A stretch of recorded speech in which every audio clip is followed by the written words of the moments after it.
Fala, meus queridos alunos, minhas queridas alunas do Knapse, tudo bem com vocês? Hoje a gente vai pegar aquele conhecimento de constante de equilíbrio que a gente tinha e a gente vai tratar de dois casos específicos. Ou seja, a gente vai continuar falando um pouquinho sobre a constante de equilíbrio, vamos dar alguns exemplos de constante de equilíbrio, trazendo dois conceitos novos, não são tão novos assim, porque a gente ainda está falando de constante de equilíbrio, mas a gente vai trazer esses dois conceitos que se relacionam intimamente com a constante de equilíbrio, porque se o vestibular vier falar para você esses nomes, é importante que vocês saibam que a gente não está falando de nada mais do que constante de equilíbrio. Só que são casos específicos, de alguns equilíbrios químicos específicos. Tá certo? Então vamos dar uma olhadinha no primeiro caso, que é o que a gente vai chamar de constante de ionização. A constante de ionização, como o próprio nome já diz, vai estar presente em processos de ionização. Mas o que é isso, professor? Ionização vai ser um processo de formação de íons. Certo? O nome está dizendo. Então, a gente vai supor que a gente tem, então, uma molécula que tem ligações ali covalentes. No entanto, quando essa ligação se romper, ela não vai se romper de uma maneira amigável. Um lado vai ficar com elétrons que eram originalmente do outro lado dessa ligação. O que vai acontecer é que essa ligação antes covalente, bonitinha, compartilhada, vai ficar de uma forma que, na hora que ela quebra, se formam íons. Aí você vai olhar para mim e falar, mas onde que isso acontece, professor? E eu vou dizer para você, na ionização de ácidos. Então, se eu tenho ali uma ligação covalente do hidrogênio com alguém do outro lado, e isso quebra formando H+, e um ânion, a gente está fazendo então um processo de ionização de um ácido. E isso geralmente vai acontecer de uma forma que se constitua um equilíbrio químico.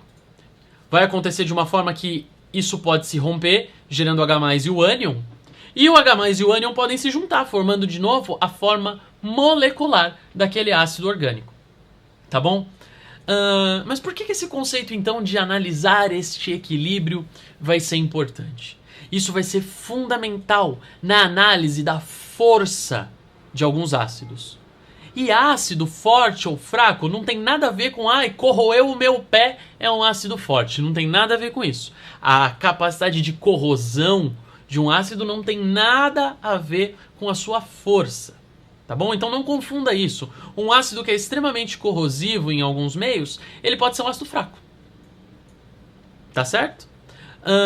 O que define um ácido como sendo forte ou fraco é a sua capacidade de produção de prótons.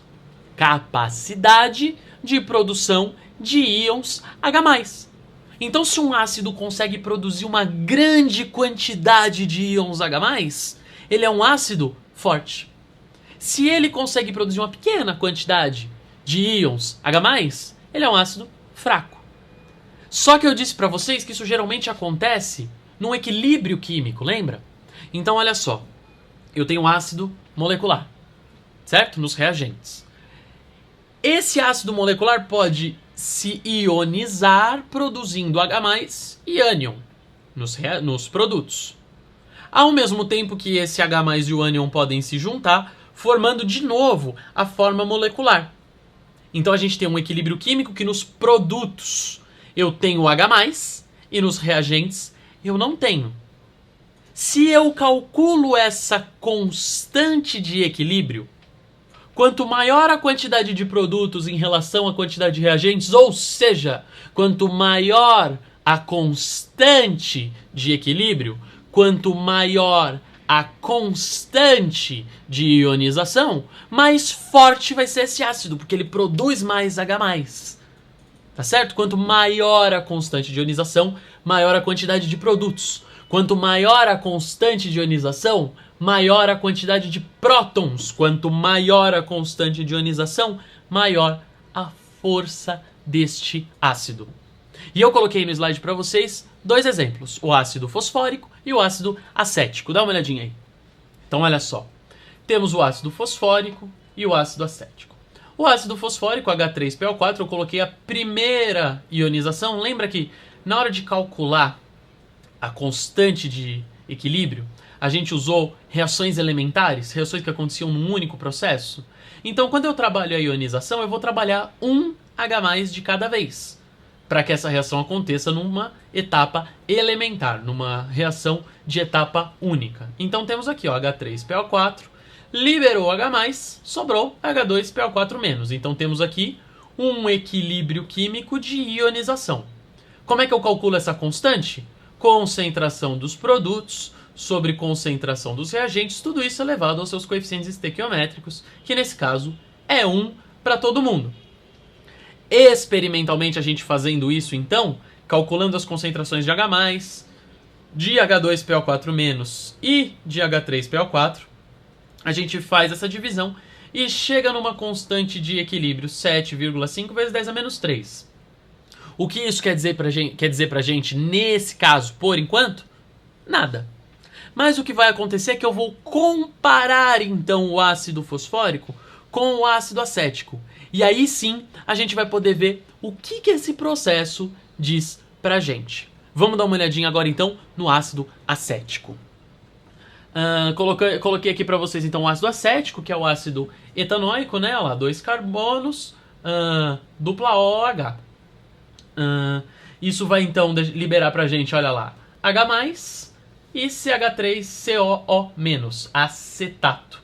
Então, temos o ácido acético, liberamos H+ e acetato. Vou calcular a constante de ionização, que nada mais é do que a constante de equilíbrio dessa reação de ionização. Como que eu faço? Concentração dos produtos sobre concentração dos reagentes elevados aos seus coeficientes estequiométricos, que no caso é 1 para todo mundo. Fiz isso aqui experimentalmente e cheguei nesse valor, 1,8 vezes 10⁻⁵. Lembrando então que isso aqui, né, esse 10⁻⁵ quer dizer que é 5 casas para lá da vírgula, esse aqui também 3 casas para lá da vírgula. Logo, 1,8 vezes 10⁻⁵ é muito menor do que 7,5 vezes 10⁻�3. Conclusão dessa brincadeira aqui, dessa análise numérica. A constante de ionização do ácido acético é muito menor do que a constante de ionização do ácido fosfórico. Vou repetir. A constante de ionização do ácido acético é muito menor do que a constante de ionização do ácido fosfórico. E aí o vestibular pode perguntar para você, qual desses dois ácidos é mais forte? Uma questão muito inteligente de se colocar, olha lá.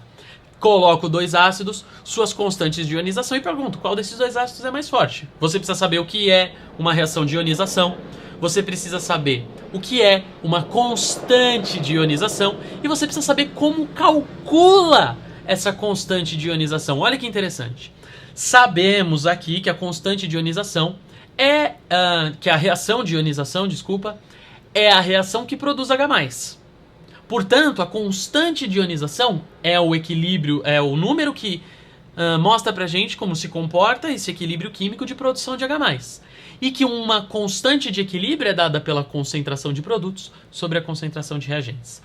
Eu sei agora, porque a informação foi me dada, que a constante de ionização do ácido fosfórico é muito maior que a concentração de ionização, que a constante de ionização do ácido acético.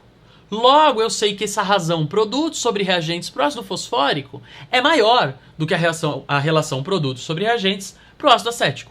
Ou seja, o ácido fosfórico produz mais H+ por mol do que o ácido acético. Percebe? O ácido fosfórico produz mais H+ por mol de ácido do que o ácido acético. Logo, a gente pode dizer que o ácido fosfórico é mais forte do que o ácido acético. Dá para entender para que a gente vai usar então essa constante de ionização? Vamos então falar um pouquinho do segundo caso, que ele vai ser um pouco mais simples, que é o que a gente vai chamar de produto de solubilidade. Produto de solubilidade, vocês estão vendo que não tem aí mais a palavra constante de solubilidade. Vocês vão ver por que a gente chama, ao invés de constante de solubilidade, de produto de solubilidade. Mas a gente está falando ainda de equilíbrio químico. E a gente está falando então de um equilíbrio químico relacionado à solubilidade. A gente está falando então de processos de solubilização. Não sei se existe essa palavra ou se eu estou inventando ela agora.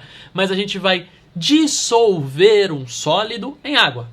Dissolvendo esse sólido em água, a gente vai ter um equilíbrio químico dessa dissociação iônica. Percebe? A gente vai ter um equilíbrio químico que vai ter como reagente um sólido e como produto os íons que compõem esse sólido. É muito parecido com a ionização, só que ao invés da gente ter no reagente um composto molecular, a gente tem no reagente um composto iônico. Então a gente pegou um sal e dissolveu esse sal em água. Construímos então um equilíbrio químico, porque dentro da água esse sal pode se dissociar em íons, e os íons podem se juntar formando novamente o sal, tá certo? Dependendo então da solubilidade desse sal em água.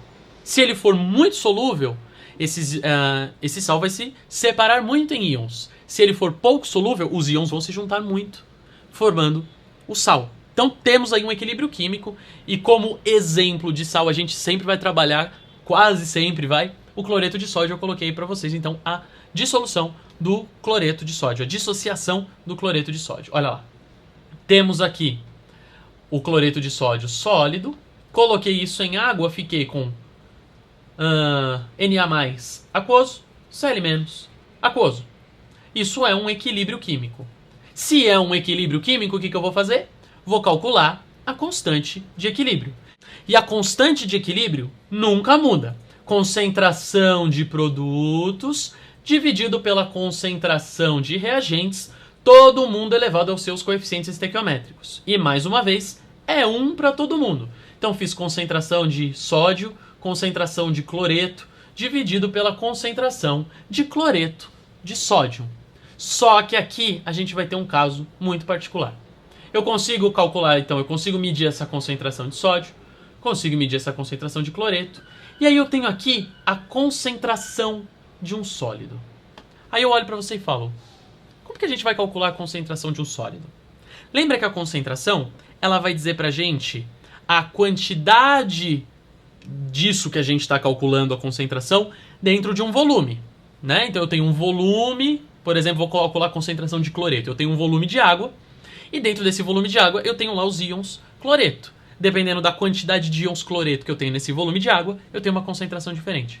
Só que no sólido, o sólido ele tem um volume fixo para uma certa quantidade de partículas. Então eu tenho lá o NaCl, ele vai estar lá todos os NaCl juntinhos formando um certo volume. E esse volume é constante para a quantidade de partículas. Não varia. Se eu tenho lá 2 NaCl, eles vão ter sempre o mesmo volume, porque eles estão aderidos. Eles estão, não é aderidos, eles estão encostados ali, formando esse sólido. Se eu não tenho como separá-los, mantendo essa característica sólida. Percebe isso? O sólido, para uma certa massa, tem sempre o mesmo volume. Um sólido, para essa certa massa, vai ter sempre o mesmo volume. O que vai acontecer, então? A concentração de um sólido é uma constante. A concentração de um sólido não varia. Se a concentração de um sólido não varia ao longo do processo, né? Então a concentração do sólido é sempre a mesma ao longo do processo. Eu pergunto para você, a concentração do sólido influencia o nosso equilíbrio químico? Se ela não é variável? Eu digo, no cálculo da constante de equilíbrio, vai mudar alguma coisa a gente colocar esse valor ali? Não, não vai mudar nada. Então o que a gente faz? A gente não coloca. A gente tira desse cálculo a concentração dos sólidos, que são valores constantes, não mudam em nada. Então, o equilíbrio químico de um processo de dissolução, que tem como íons, tem como produtos os íons e como reagentes um sólido, não tem dentro do cálculo reagentes.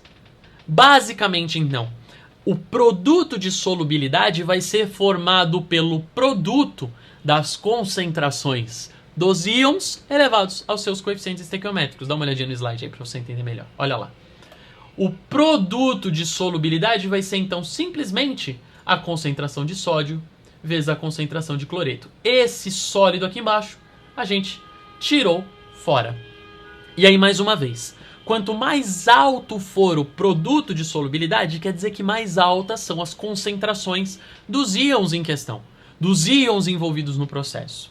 Quanto mais alto o produto de solubilidade, mais solúvel no meio que a gente está analisando vai ser esse sal. Tá certo? Eu espero que vocês tenham entendido, que vocês tenham acompanhado esse nosso raciocínio. A gente se vê na próxima aula. Um abraço e até lá!